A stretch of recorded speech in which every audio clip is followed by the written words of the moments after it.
తిరిగి బీసీఎన్ న్యూస్కి స్వాగతం. గ్రేటర్ రాయలసీమ ప్రజల నీటి అవసరాలను గుర్తించి ఇప్పటికైనా రాయలసీమ లిఫ్ట్ ఇరిగేషన్ ప్రాజెక్టును తక్షణం పూర్తి చేసి అందుబాటులోకి తీసుకురావాలని వైసీపీ రాయలసీమ నాయకులు డిమాండ్ చేశారు. తాడేపల్లి వైసీపీ కేంద్ర కార్యాలయంలో రాయలసీమ లిఫ్టుపై పార్టీ రాయలసీమ లిఫ్ట్ సాధన కమిటీ సమావేశం జరిగింది. ఈ సందర్భంగా కమిటీ కన్వీనర్ మాజీ మంత్రి సాకే శైలజనాథ్ మాట్లాడుతూ 1,000 కోట్లు ఖర్చు చేస్తే రాయలసీమ లిఫ్ట్ పూర్తవుతుందని తెలిసినా సీఎం చంద్రబాబు తన వ్యక్తిగత స్వార్థం కోసం ప్రాజెక్టును పక్కన పెట్టడం హేయమన్నారు. అమరావతి కోసం రాయలసీమ భవిష్యత్తును చంద్రబాబు ప్రశ్నార్థకం చేస్తున్నారని ఆరోపించారు. రాయలసీమ ప్రజల్ని, గ్రేటర్ రాయలసీమ ప్రజల్ని మోసం చేస్తా ఉన్నాడు. వారికి ఏది అవసరమో అది చేయకుండా నాకు ఏది లాభమో ఏది అవసరమో ఆ పనులు చేసుకుంటా ఉన్నాడని సమావేశం అభిప్రాయపడింది. చాలా ఈ మధ్యకాలంలో రాయలసీమ భారతదేశంలో ఏదో తయారీ కేంద్రంగా మారబోతుందని ఆటో రిక్షాల మీద కూడా స్టిక్కర్లు వేసి తిప్పుతా ఉన్నారు మా ప్రాంతంలో. అట్లాగే మా ప్రాంతాల్లో అది అమరావతికి దేశమంతా మద్దతు పలికింది, మీరు కూడా మద్దతు పలకండి, ధన్యవాదాలని ఎమ్మెల్యేల ఎంపీల బొమ్మలతో ముఖ్యమంత్రి గారు ఎట్లాగున్నారు అది కూడా జరుగుతూ ఉంది. మేము చెప్పేదొక్కటే, అడిగేదొక్కటే చంద్రబాబు నాయుడు గారిని, బాబు గారు మీరు రాయలసీమ గురించి, రాయలసీమ యొక్క ఆకాంక్షల నేపథ్యంలో ఆలోచించండి.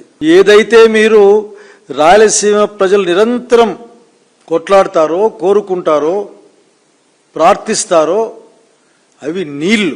కృష్ణా నీళ్లు అంతకంతకు తగ్గిపోతున్న ఈ సమయంలో తుంగభద్ర పైన, కృష్ణ పైన అటు తెలంగాణ అటు కర్ణాటక పెద్ద ఎత్తున ప్రాజెక్టులు నిర్మించుకుంటున్న ఈ నేపథ్యంలో రాయలసీమ ప్రాంతానికి అన్యాయం జరుగుతూ ఉంది, జరగబోతుంది, జరుగుతుంది అని కన్నా ఖచ్చితమైన సమాచారంతో 841 అడుగుల తర్వాత నీళ్లు లేకపోతే తెలంగాణ ప్రాంతం దాదాపు 7 టీఎంసీల నీళ్లు ప్రతిరోజు కొట్టుకుని వెళ్ళిపోతుంది. కర్ణాటకలో అప్పర్ భద్ర, ఆల్మట్టి ప్రాజెక్టులు పూర్తి అయితే దాదాపు 130-150 టీఎంసీల నీళ్లు అక్కడ నిలిపివేయబడతాయి, ఆపివేయబడతాయి. ఈ నేపథ్యంలో మీరు తక్షణం స్పందించండి. స్టాండ్ బైగా కాదు, ఇన్సూరెన్స్ పాలసీగా రైతుకు నీళ్లు రావాలంటే రాయలసీమ రైతుకు రాయలసీమ లిఫ్ట్ ఇరిగేషన్ ని పూర్తి చేయమని అందరం అడిగాం. అన్ని జిల్లాల ప్రజలు అడిగారు మిమ్మల్ని. ఇప్పటికే దాదాపు 1,000 కోట్ల రూపాయలతో పనై 90% కటు ఇటు పనులు పూర్తయిన ప్రాజెక్ట్ వస్తే పోతిరెడ్డి పాడు హెడ్ రెగ్యులేటర్ ద్వారా నీళ్లు ఆగిపోయినప్పుడు 800 అడుగుల నుంచి రోజుకు 3 టీఎంసీల నీళ్లు తీసుకుంటే రైతు కంట్లో సంతోషం ఉంటుంది, రైతు బ్రతుకు పైన ధైర్యం ఉంటుంది. అట్లాగే వ్యవసాయం మీద ఆధారపడ్డ రైతులు, రైతు కూలీలు, అన్ని కులాల్లో వాళ్ళు కూడా సంతోషంగా ఉంటారు అని దాంతో ప్రాజెక్టు పెడితే ప్రైవేట్ విద్యా సంస్థలకు మించి ప్రభుత్వ పాఠశాలలో మంచి ఎడ్యుకేషన్ ఇచ్చేందుకు కూటమి ప్రభుత్వంలో పునాదులు పడుతున్నాయని ఏపీ డిప్యూటీ స్పీకర్ ఉండి ఎమ్మెల్యే రఘురామకృష్ణరాజు అన్నారు. ప్రభుత్వ నిధులపై ఆధారపడకుండా దాతల సహకారంతో పశ్చిమ గోదావరి జిల్లా పాలకోడేరు మండలంలోని పాలకోడేరు, విశాఖోడేరు, శృంగక్షం, మోగొల్లు జిల్లా పరిషత్ హైస్కూల్ కంప్యూటర్ ల్యాబ్స్ ను రఘురామ ప్రారంభించారు. రాబోయే వారం రోజుల్లో నియోజకవర్గంలోని అన్ని జిల్లా పరిషత్ హైస్కూల్లో కంప్యూటర్ తరగతులను ప్రారంభిస్తామని రఘురామ తెలియజేశారు. పాఠశాలలు ఉండాలి అనేది మన విద్యాశాఖ మంత్రి నారా లోకేష్ గారి ఆలోచన. ఆయన ఎంతో కృషి చేస్తున్నారు. నిధుల కొరత ఉన్నమాట వాస్తవం. కానీ మీ స్కూల్లో గతంలో చదువుకున్న వాళ్ళు ఎంతోమంది అలా ప్రతి ఊరిలో ఉన్నారు. వాళ్ళందరి సహకారంతో రాబోయే 1-2 సంవత్సరాల్లో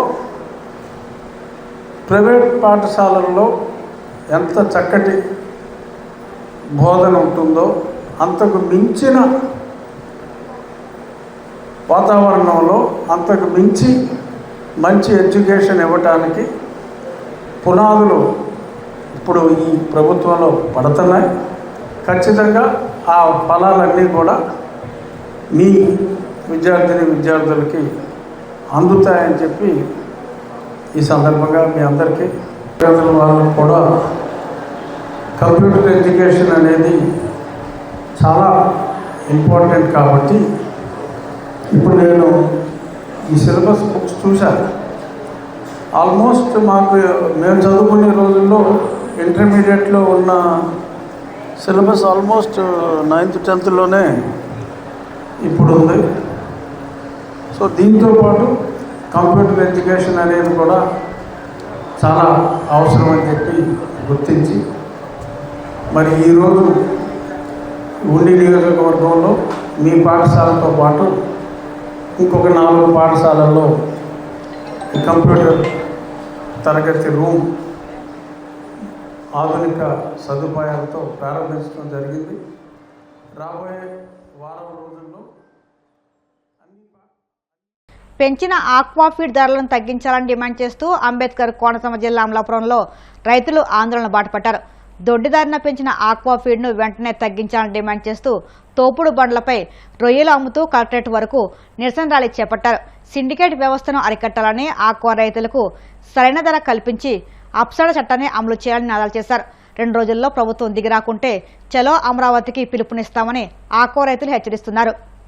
రైతులు ఫుడ్ ప్రాసెస్, ఫీడ్ ప్రాసెస్, తర్వాత ఏంటంటే ఎంపెడ, సేబ, తర్వాత షిఫ్ట్ ప్రిన్సిపాల్, మన ఫీడ్ షాప్ వాళ్ళు అందరినీ ఒక కమిటీగా ఏర్పరిచి మనకి ఎన్సీసీ నెక్కలో ఏ విధంగా అయితే పెరిగితే పెరిగిన రేటు, తగ్గితే తగ్గిన రేటు అయితే ఎలాగైతే ఇంప్లిమెంట్ చేస్తున్నారో ఆ విధంగా అందరితోటి సానుకూలంగా అన్ని రేట్లు వివరించి దాని ప్రకారంగా కేజీ ఎంత పడుతుందో చూసి దాని ప్రకారంగా ఇంప్లిమెంట్ చేయాలనే ఉద్దేశంతో ప్రభుత్వం చిత్తశుద్ధితో ఖచ్చితంగా ఈ జీవో విడుదల చేయడం జరిగింది. దాన్ని అప్రిషియేట్ చేస్తున్నాం. కానీ దాన్ని త్వరగా ఇంప్లిమెంట్ చేయాలని మేము కోరుకుంటున్నాం. తర్వాత ఏంటంటే ఇప్పుడున్న పరిస్థితుల్లో ఆక్వా పరిశ్రమ నేను చిన్నది చెప్పేది ఏంటంటే రైతు రేటు పెరుగుతుందని చెప్పి 2 టన్నులు 3 టన్నులు 5 టన్నులు పెట్టుకున్నారు. వాళ్ళు కూడా మే నెలలో ఎంత ప్రోడక్ట్ రావాలి, సంవత్సరానికి 12 నెలలు అయితే నెలకి ఏ నెలలో అవుట్పుట్ ఎక్కువ ఉంటుందో, గ్రోత్ ఉంటుందో దాని ప్రకారంగా ఆక్వాకల్చర్ బేస్ చేసి మేత బస్తాలు తయారు చేస్తారు. కాబట్టి ఆ మేత బస్తాలు అనుగుణంగా పెంచిన రేట్లో కనుక ఇస్తే మేము ఆ షో చేస్తే దాన్ని ఇబ్బంది పడే పరిస్థితి ఉండదు. కానీ ఎవరో కూడా రైతే, తెలివి తక్కువగా ఉన్న రైతే ఇంచుమించుగా మేము అజ్ఞానం అని చెప్తాం, మేము అజ్ఞానంతో ఉన్నాం. వీళ్ళే రేట్లు పెరుగుతున్నాయని 2 టన్నులు 3 టన్నులు 5 టన్నులు పెడితే కంపెనీస్ వాళ్ళు స్టోర్ చేసుకోకుండా ఉన్నారన్నది ఒక అభియోగం. అది రా మెటీరియల్ మాట పెరిగిన మాట వాస్తవం. రా మెటీరియల్ పెరిగింది, అది వాస్తవం. కానీ ఇంతకుముందు రా మెటీరియల్ సోయాబీన్ ఏదవుతుందో, ఫిష్ మీల్ ఉందో ఎంత బాగా ఎక్కువ పెరిగిందో అంతకన్నా బాగా తక్కువ తగ్గిన రోజులు కూడా ఉన్నాయి. అలా అని 23-24 సంవత్సరాల్లో బాగా తగ్గింది. తగ్గినప్పుడు ఎప్పుడు కూడా ఈ పీడి యాజమాన్యం ఏదైతే ఇప్పుడు లాస్ వచ్చింది, మేము లాస్కి చేయలేము, ఈ పీడు మా వల్ల కాదని ఎవరైతే చెప్తున్నారో వాళ్ళందరూ కూడా ఆ అమౌంట్లు, ఆ డబ్బులు ఎంజాయ్ చేశారు. తగ్గినప్పుడు మేత తగ్గించి ఏమి ఇవ్వలేదు. ఇప్పుడు మీ అందరూ రైతు వారీగా మీకు ఖండించేది ఏంటంటే మీరు తగ్గినప్పుడు రా మెటీరియల్ తగ్గినప్పుడు పీడు తగ్గించలేదు కదా. ఇప్పుడు రా మెటీరియల్ పెరిగిందని దారుణంగా 10 రూపాయలు టన్నుకి 10,000 12,000 రూపాయలు ఇలా పెంచుకుంటా పోతే రైతు కాస్ట్ ఆఫ్ ప్రొడక్షన్ అయిపోయి ఇప్పుడు మెటీరియల్ రేటా తగ్గిపోయింది. అంచేత ఎవరో రైలు చెరువులు చేసే పరిస్థితుల్లో రైతు కనిపించట్లేదు. ఇప్పుడు మీ ఒకటే డిమాండ్, ఇప్పుడు ఏదైతే ఎప్సడా ఉందో ఆ ఎప్సడా అనుకూలంగా పెంచినా తరిగినా వాళ్ళకి ఇన్ఫార్మ్ చేసి చేయవలసిన అవసరం ఉంది. రీసెంట్గా స్టేట్ కౌన్సిలింగ్ అంతా కూడా స్టేట్ పార్టీ ఆదేశాల మేరకు మేము అందరూ కూడా ఇక్కడ రావడం జరిగింది. మా ఆక్వా రైతులకు మేజర్ సమస్య ఇప్పుడు ప్రజెంట్ ఉన్న ఫీడ్ సమస్య. ఈ ఫీడ్ అసోసియేషను, మా ఆక్వా రైతుల స్టేట్ అసోసియేషన్ మొన్న మినిస్టర్ గారి సమక్షంలో ఈ ఫీడ్ పెరుగుదల మీద కూర్చోవడం జరిగింది. సుమారు 5 గంటలు చర్చలు జరిగినా సరే 12 రూపాయలు ఖచ్చితంగా మేము పెంచాలని చెప్పి ఫీడ్ అసోసియేషన్లో చెప్తే మా రైతుల తరపు నుంచి మా ఆక్వా పెద్దలందరూ కూడా అలా కాదు, ఒకేసారి ఇంత పెంచడం వల్ల రైతులు చాలా ఇబ్బంది పడతారు, మేము రైతులందరూ చాలా నష్టపోయి ఉన్నాం, ఈ ఎండలకి దీనికి కూడా డీఓలు వచ్చి నెంబర్లు కాయక చాలా ఇబ్బందులు పరిస్థితుల్లో మీరు దీన్ని కొంచెం చూస్ చేయాలని చెప్పి రిక్వెస్ట్గా మా ఆక్వా రైతులందరూ అందరూ ఆడటం జరిగింది.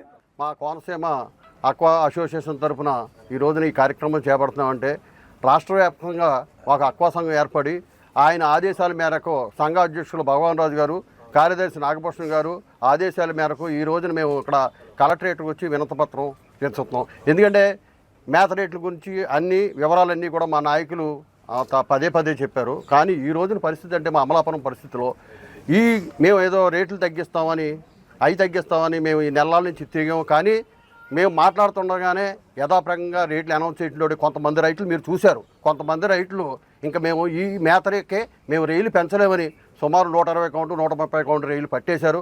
ఆ పట్టినలో భాగంగా మాకు కూడా ఈరోజు 100 కేజీలు రైలు ఇచ్చి మీరు కలెక్టరేట్కి వెళ్తున్నారు కదా, అధికారులకి విలేకరులకి పంచిపెట్టేయండి, వాళ్ళైనా సీఎం గారు దృష్టికి తీసుకొస్తున్నారంటే అదే ఆ బళ్ళు మీద తీసుకొచ్చాం.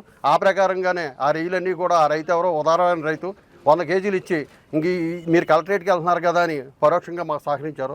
ఈ రోజున ఏంటంటే ప్రతి వస్తువు తయారు చేసిన వ్యక్తి తన గిట్టుబాటు ధరకి అమ్ముకుంటున్నాడు. ఒక నెల చూస్తున్నాడు, 2 నెలలు చూస్తున్నాడు. కానీ గత 10-15 సంవత్సరాల నుంచి రేపు అంటూ గిట్టుబాటు ధర కోసం చూస్తున్నాం. ఎవరో కూడా మేత పెంచేవాళ్ళు వాళ్ళు ఆపట్లేదు, ఏ రేటర్లు పెంచేవాళ్ళు ఆపడం, మినరల్స్ అందరూ ఎవరితో వాళ్ళు పెంచిపోతున్నారు. మా ఉద్యమాలు మేము చేస్తానన్నాం. వార్తలు ముగించే ముందు ముఖ్యాంశాలు మరొక్కసారి. కుట్రలు కుతంత్రాలతో గొడ్డలి పార్టీ రాజకీయం చేస్తుందన్న మంత్రి నిమ్మల రామానాయుడు. ఆ పార్టీతో అప్రమత్తంగా ఉండాలని వ్యాఖ్య.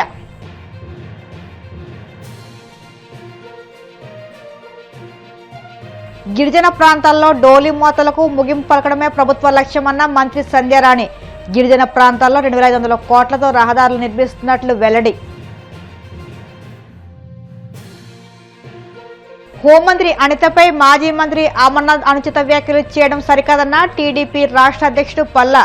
తక్షణమే క్షమాపణలు చెప్పాలని డిమాండ్. రాయలసీమ లిఫ్ట్ ఇరిగేషన్ ప్రాజెక్టును తక్షణమే పూర్తి చేసి అందుబాటులోకి తీసుకురావాలి. మాజీ మంత్రి సాకేత్ శైలజనాథ్ డిమాండ్. ఈ వార్తలు ఇంతలో సమాప్తం. మరిన్ని వార్తల కోసం BCN digital YouTube channel, Facebook పేజీని ఫాలో అవ్వండి. అప్డేట్ వార్తల కోసం ప్లీజ్ సబ్స్క్రైబ్.